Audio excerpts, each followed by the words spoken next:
Hello guys, welcome to graphics NP. यो भिडियोमा म हजुरहरूलाई एडोब इलिस्ट्रेटरको बेसिक टुल्स र यसको इन्टरफेसको बारेमा बुझाउन जाँदैछु। सबैभन्दा पहिला तपाईहरूले इलिस्ट्रेटर ओपन गरिसकेपछि यस्तो इन्टरफेस देख्नुहुन्छ। त्यसपछि क्रिएट न्यूमा क्लिक गर्नुहोला। क्रिएट न्यूमा क्लिक गरिसकेपछि सबभन्दा पहिला हामीले फाइलको नाम राख्नुपर्छ। जस्तै मैले डिजाइन 1 राखिदिएँ। त्यसपछि विड्थ र हाइट, आफ्नो डिजाइनको विड्थ र हाइट कति राख्ने त नि भनेर यहाँ आफूले राख्नुपर्छ। मैले अहिले 1000 बाइ 1000 पिक्सल, यो पिक्सल्स भनेको चाहिँ पिक्सल्स पोइन्ट, बिकज यो सबै हाम्रो युनिट हो कि कुन युनिटमा हामीले डिजाइन बनाउने भनेर मैले अहिले पिक्सल्स नै राखेँ। हजुरहरूले फिट, इन्चेस, मिलिमिटर, सेन्टिमिटर जुनमा पनि राख्न सक्नुहुन्छ। त्यसपछि यो त्यसकै तल यो पोर्ट्रेट र ल्यान्डस्केप, पोर्ट्रेटमा बनाउन पनि सकिन्छ, ल्यान्डस्केपमा बनाउन पनि सकिन्छ। त्यसपछि कलर मोडमा आरजिबी र सिएमवाईके हुन्छ। आरजिबी भनेको रेड, ग्रिन, ब्लू र सिएमवाईके भनेको सियान, मेरेन्डा, येल्लो र की भनेको ब्ल्याक। यो चाहिँ आरजिबी चाहिँ नि यो डिजिटल स्क्रिनको लागि युज हुन्छ भने सिएमवाईके चाहिँ प्रिन्टिङ मिडियाको लागि। त्यसको तल रास्टर इफेक्ट रहेको छ। Raster effect high, medium, screen, यो भनेको चाहिँ पिक्सल पर इन्च, पिपिआई भनेको पिक्सल पर इन्च, 1 इन्चमा कतिवटा पिक्सल अटाउने भनेर। जति अब हाई राख्नुभयो भने फाइल साइज पनि बढ्छ र क्वालिटी पनि बढ्छ। त्यसैले जुन बनाउँदा पनि हाई नै राखे हुन्छ। क्रिएटमा क्लिक गर्नु होला। त्यसपछि इलिस्ट्रेटरको यो मेन इन्टरफेस खुल्छ।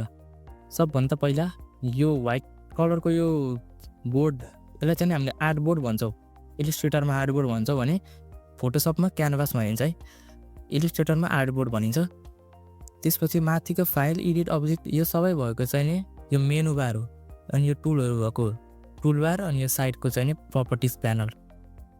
सबभन्दा पहिला स्टार्ट गर्नुभन्दा पहिला यो विन्डोजमा क्लिक गरेर वर्क स्पेसलाई एसेन्सियल क्लासिक्समा बनाउनु होला, किनकि यो गर्नुभयो भने यो माथिको प्यानल, यो कन्ट्रोल प्यानल खुल्छ अनि बनाउन सजिलो हुन्छ।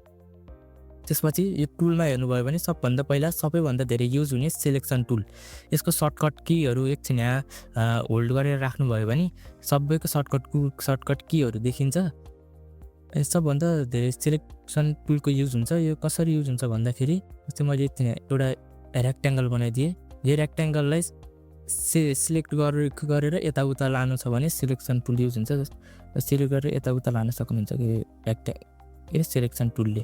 त्यसकै साइडमा यो डाइरेक्ट सेलेक्सन टुलको काम भनेको यो सेपहरूलाई आफैले कस्टमाइज गर्ने। जस्तै मैले यो रेक्ट्याङ्गललाई यतापट्टिको साइडमा हेर्नुभयो भने यो सानो डट छ कि यो डटलाई क्लिक गर्नुभयो भने चाहिँ नि डट सिलेक्ट हुन्छ। यो एउटा यतापट्टिको साइड सिलेक्ट भयो। अहिले यसलाई तपाईँहरूले तान्नुभयो भने यसरी आफै सेप चेन्ज हुन्छ कि। अब जस्तै मैले यसरी गरिदियो भने एउटा त्यस्तो नयाँ खाले सेप बन्यो।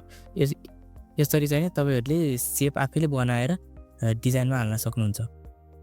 अर्को टुलको नाम भनेको म्याजिक वान टुल, यसको shortcut key Y. Magic wand टुलको युज भनेको जस्तै मैले धेरै सेपहरू बनाएँ। मैले यत्तिको कलर चेन्ज गरेर भ्यूमा राखिदिन्छु। अब तपाईँहरूले धेरै कलरहरू छ, धेरै कलरहरूमा ब्लू मात्रै सिलेक्ट गर्नु छ भने एउटा सिलेक्ट गर्दाखेरि तपाईँहरूलाई एकदम धेरै टाइम लाग्छ। त्यही भएर म्याजिक वान टुलले एउटा ब्लूलाई 1 क्लिक गरिदिनु भयो भने सबै ब्लूहरू सिलेक्ट हुन्छ। अब ब्ल्याकलाई क्लिक गर्नु भयो भने सबै ब्ल्याकहरू सिलेक्ट भयो। यसको काम भनेको चाहिँ सिलेक्ट गर्ने हो कि एकैचोटि कलर वान टुलले। अनि त्यसपछि अर्को टुल भनेको ल्यासो टुल। ल्यासो टुलको काम भनेको यसरी जतिवटालाई पनि तपाईँहरूले यसरी यो ल्यासो टुलको यो लाइनले जतिवटालाई पनि छुनुहुन्छ त्यो सबै सिलेक्ट हुन्छ कि। यसको काम पनि सिलेक्ट गर्ने नै हो। अनि त्यसपछि तलपट्टि यो पेन टुलको काम भनेको आफैले डिजाइन बनाउने कि। आफैले पेन युज गरेर आफ्नै स्टाइलमा डिजाइन बनाउने पेन टुलको काम। मैले एकछिन यो फिल र स्ट्रोकको बारेमा म एकछिनमा भन्छु। यसरी चाहिँ पेन टुलले हजुरहरूले जे पनि बनाउन सक्नुहुन्छ। र लास्टमा गएर जताबाट स्टार्ट गर्नुभएको त्यो पोइन्टमा यस्तो सानो रेक्ट्याङ्गल हुन्छ कि, त्यसमा क्लिक गर्नुभयो भने यस्तो सर्कल बन्छ। त्यहाँ क्लिक गरेर यसको इन्डिङ पोइन्ट र ओपन पोइन्टलाई मिसाउनु होला। अनि त्यसपछि अर्को टुल यो कर्वेचर टुलको त्यति काम हुँदैन, त्यही भएर म यो भन्दिनँ। त्यसपछि अर्को टुल भनेको टाइप टुलको काम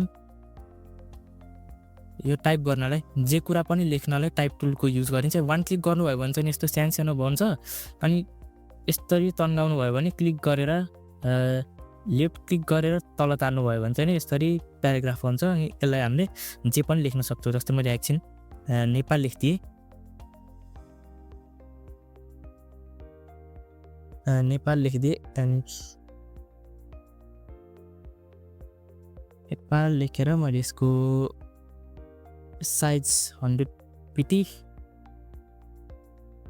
र यसको यसरी चाहिँ तपाईँहरूले जे कुरा पनि टाइप गरेर लेख्न सक्नुहुन्छ। अनि त्यसपछि यसलाई यताउता लान छ भने सिलेक्सन टुलकै युज हुन्छ कि, त्यही भएर भी यसको सर्टकट कि भी हो, भी क्लिक गरेर नबिर्सिनु होला।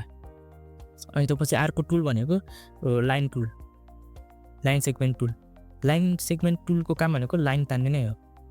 लाइन यसरी तान्नु होला, तर तपाईँहरूले यत्तिकै लाइन तान्नुभयो भने यसको यो युनिफर्मिटी हुँदैन कि। युनिफर्मिटी हुनको लागि तपाईँहरूले जहिले पनि सिफ्ट क्लिक गरेर नबिर्सिनु होला। सिफ्ट क्लिक गर्नुभयो भने चाहिँ यसको सिफ्ट क्लिक गर्नुभयो भने चाहिँ युनिफर्म तरिकाले घुम्छ कि, रोटेट हुन्छ। यसरी फेरि यहीँबाट यसरी लाइन तान्न सक्नुहुन्छ। त्यसपछि अर्को टुलको नाम भनेको रेक्ट्याङ्गल टुल। यसमा राइट क्लिक गर्नुभयो भने यो रेक्ट्याङ्गल टुल, यो राउन्डेड रेक्ट्याङ्गल, इलिप्स भनेको सर्कल, इलिप्स जे बनाउने जे कुरा पनि हाल्दाखेरि सिफ्ट क्लिक गरेर गर्नुभयो भने त्यो युनिफर्म तरिकाले बन्छ कि। सिफ्ट क्लिक गर्नुभयो भने नि जे पनि बन्छ त्यसरी, त्यो भएर सिफ्ट क्लिक गर्न नबिर्सनु होला। अनि अर्को अब तपाईँहरूलाई ट्रायङ्गल बनाउन छ भने पोलिगनमा यसरी एकचोटि लेफ्ट क्लिक गरेर यो साइड्समा 3 क्लिक गर्नुभयो भने रेक्ट्याङ्गल बन्छ। यसरी ट्रायङ्गल बन्छ। अनि त्यसपछि अर्को सिजर र इरेजर टुल छ कि। यसको काम भनेको जस्तो मैले एउटा रेक्ट्याङ्गल बनाइदिएँ, रेक्ट्याङ्गलमा यो इरेजर टुलले मैले यसरी काटिदिएँ भने यो दुईवटा बनायो कि, एउटै सेपले दुईवटा सेपलाई बनाइदियो कि यो इरेजर टुलले। जस्तै अर्को छ रोटेट टुलको काम भनेको कुनै पनि सेप वा इमेजलाई रोटेट गर्ने। जस्तै रोटेट टुलले अब यो मैले यहाँ एउटा क्लिक गरेँ भने यो एउटा सेन्ट्रल पोइन्ट बन्यो कि। अब यो सेन्ट्रल पोइन्टलाई रिफरेन्स मानेर यो सेप घुम्छ कि यसरी। रिफ्लेक्ट टुलको काम भनेको कुनै पनि कुरालाई रिफ्लेक्ट गर्ने। जस्तै यताबाट मैले यसलाई यता ल्याइदिन सक्छु, यताबाट यता। अनि यसको सँगसँगै अल्ट, यसलाई यता ल्याउँदाखेरि अल्ट क्लिक गरेर छोडिदिनु भयो नि, एउटा कपी भयो कि। अल्ट भनेको कुनै पनि कुराले कपी गरेर माथि तल जता पनि कपी गराउँछ। यसरी आजको लागि यति नै। भिडियो मन पर्यो भने लाइक सब्सक्राइब गर्न नबिर्सिनु होला। अर्को भिडियोमा म यसको फुल डिटेलमा भिडियो ल्याउने छु। Thank you.